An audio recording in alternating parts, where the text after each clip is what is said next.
மருத்துவ அறிக்கை வெளியிட்ட பின்னரும் முன்னாள் முதலமைச்சர் ஜெயலலிதா மரணம் குறித்த சர்ச்சை தேவையில்லை என்று அதிமுக செய்தி தொடர்பாளரும் மாநிலங்களவை உறுப்பினருமான எஸ்.ஆர். பாலசுப்ரமணியன் தெரிவித்துள்ளார். சென்னையில் செய்தியாளர்களை சந்தித்த அவர் அரசியல் லாபங்களுக்காக ஓ பன்னீர்செல்வம் சர்ச்சையை கிளப்புவதாகவும் அவர் குற்றம் சாட்டினார். வேற ஒரு டாக்டர் நான் பார்த்து ஆகணும், எனக்கு பார்க்கவே இல்லை, அனுமதிக்கப்பட்ட நாளிலிருந்து இன்னைக்கு வரைக்கும் பார்க்கலாம், எப்படி இருக்கான்னு உங்களுக்கு தொற்று ஏற்படும் பயம் வந்தால் வெளியே இருந்து கண்ணாடி வழியாக பார்க்கிறேன் என்று கேட்டுக்கலாமா? ஏன் கேட்கல?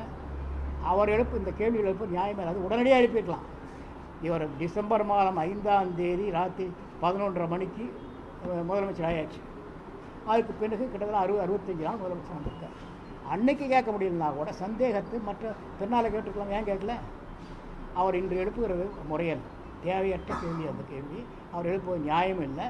ஏன் அவர் இந்த கேள்வி இன்றைக்கி எழுப்புறாருன்னா, ஒரு மக்கள் மத்தியிலே சந்தேகம் இருக்கிறார். அத்தனை பேர் மட்டும் இல்லைன்னா பெருமளவுக்கு ஒரு சந்தேகம் இருக்கிறது. அந்த சந்தேகத்தை தான் பயன்படுத்தி கொள்ள வேண்டும். அரசியல் ஆதாயத்துக்காக செய்கிறார், அவ்வளோதான்.